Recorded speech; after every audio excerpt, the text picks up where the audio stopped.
Roman Travers, Magic Talk. Tanya Unkovic is one of those remarkably, wonderfully kind, one of those people that just knows how to listen and give good advice. She's a life coach, and she's here with me on Valentine's Day. G'day, Tanya. Good morning. Nice to, and Grant's here taking photos. Grant is the husband of Tanya. Grant, what did you buy, Tanya, for Valentine's Day? Snappers. Sorry? Couple of snappers. Snappers. Is that what you wanted, Tanya? No, I'd love my car washed. I'm someone who loves acts of service. So if Grant was to do the housework and wash my car and do all that, I don't need the roses. You don't want the roses? No. Gee, think of the money you've just saved, Grant. Wow. That's awesome. Now, Valentine's Day, not an easy day for everybody, right? Let's be honest. Yes. People like me, miserable, sitting at home watching Netflix, wishing there were bunches of roses and boxes of chocolates coming to the door.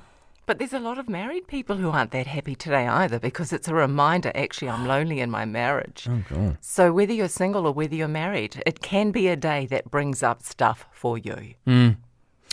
Yeah. Is it a day of love or is it just a commercial rort, Tanya? I mean, we've been sucked into buying stuff. Look at Grant, he's not buying anything. He bought you some fish. He might wash your car. He caught them. Well, look, it depends on how you want to look at it. Often when we're in the early stages of a romance, yes, we do make that little bit of effort and all that sort of stuff. I'm a believer of show love every day. Know what your partner's needs are and do a little bit every day during the relationship. That's what keeps a relationship healthy, not the whole buying and giving, even though some of us do like to have things as well. Just do it every day during the marriage. Keep nurturing the relationship every day, not just on one day. Yeah, but be careful what you say here because you could be getting snapper every single... I mean, how much fish do you want? You'd go fishing every day, I'm sure. Oh, look, it does sound like fun, but you're right. You've got to nurture this. It's no different to a garden, right? You've got to learn what to pull out, what to leave behind, what to do. We do tend to take each other for granted sometimes, don't we? How do you avoid that? Gratitude. Every day, even when you're grumpy at them, remember something that you love about them. Always find something to be grateful about your partner, your husband, wife. If you had a corporation, you can't just start a corporation and expect it to go non-stop, full blast all the time. You've got to nurture everything in life a little bit every single day, even your relationship. Now, some people say, oh, that sounds like a lot of work. I don't want you to think that it's work. It shouldn't be work. No. If the two of you work together, it's a partnership. So, when you make that commitment at the beginning of a relationship, you make a decision. We want to coexist together for the remainder of our lives and keep that communication going, know each other, know what your vision is as a marriage, as an individual as well, like what we were talking about before, and just always talk. For some people, it's not just a matter of being married or living with someone they really can't stand. It's because they've lost the person they love. And, whether it's through illness, disease, death, just someone who's walked away, how do they get through Valentine's Day? How do you make it a special day still? Make it special for yourself. Self-care. Take yourself out on a date. Do for yourself what you want someone else to do for you. And I always say, as human beings, we get so overwhelmed about life. You can do anything for 24 hours. So make Valentine's Day, February the 14th, a really delicious day for you. Yeah. Okay. I can't imagine me sitting in a romantic restaurant watching lovely couples playing footsies and, staring into each other's eyes. I'd feel like being sick. But you're right. You've got to maybe get out there and just, Take your camera outside and take photographs of beautiful things, nature, everything, that sort of thing. Whatever brings you joy, whatever makes you happy. Because at the end of the day, that's the person you want to bring into a relationship. You want to know how to make you happy, how to feel fulfilled yourself, so that when you eventually get into a relationship one day, you're going in their whole. You're not going, he or she's going to complete me when I'm together. You don't want that anyway. Something that's a burgeoning industry in New Zealand, probably around the world too, with our ageing population, is people looking for love later in life.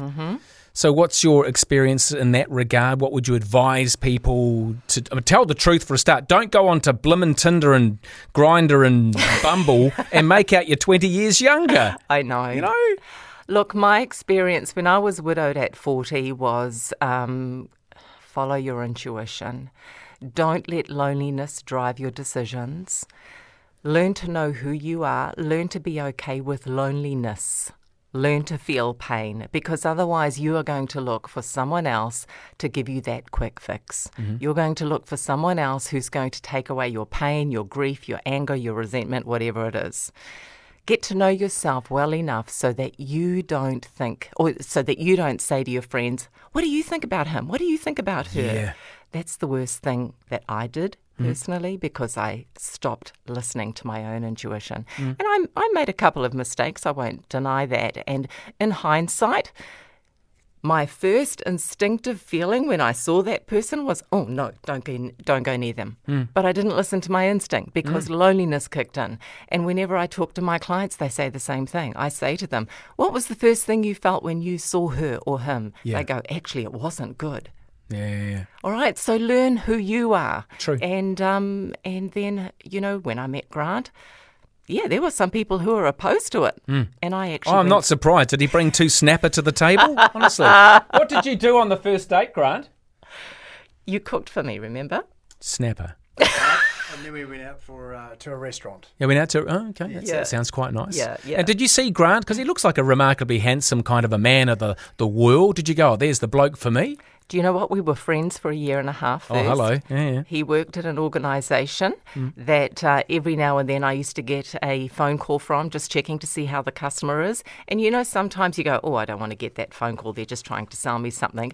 Every single time I got a phone call, I went, oh, that's Grant. That's that really nice man. Aww. So it was goodness. So when we eventually started dating and I had a bit of adverse stuff from friends, as they do sometimes, I went into a place of listen to your instinct, Tanya. What was the first feeling you felt when you saw that guy? And it was, actually, he's a really good man. Yeah, that's good. What a lovely story. All right. So what's the key to thriving again after divorce, separation, or being widowed? What are the key fundamentals? Learn to love you, actually. Start liking yourself first. Deal with the stuff from the past that's holding you back. If you're still angry, resentful, bitter, want to get back at him or her, just let it go. Push that reset button and go, from this day forward, this is what I want for my life. Otherwise, you're going to be stuck in anger, shame, guilt, blah-de-blah. You're going to take that baggage into your next relationship. And when the things start getting not so Tweety Bird and Fluffy Cloud, you're just going to lash out at them because you've still got all that stuff from behind you.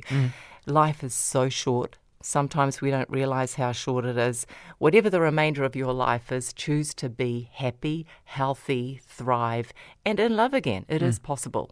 Tanya, is it wrong to always talk about the wonderful life that you had? Some people get offended by you talking about the life that you had before. It's a big part of who you are.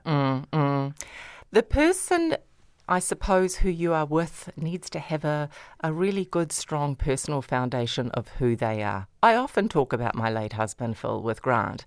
He's okay with it.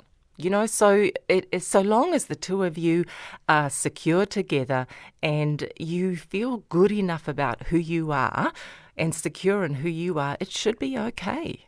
That's part of who we are, right? Tanya Unkovic, life coach, with me for a few more minutes. I'm really enjoying this, by the way, because it just makes a lot of sense, but it makes more sense when you've heard it from someone who actually has lived through it. When is it too early? If I meet someone and I'm still dealing with grief, what's the process there? How long should grief last for? As you say that, I think of someone I know whose husband died, and then 3 months ago she met someone.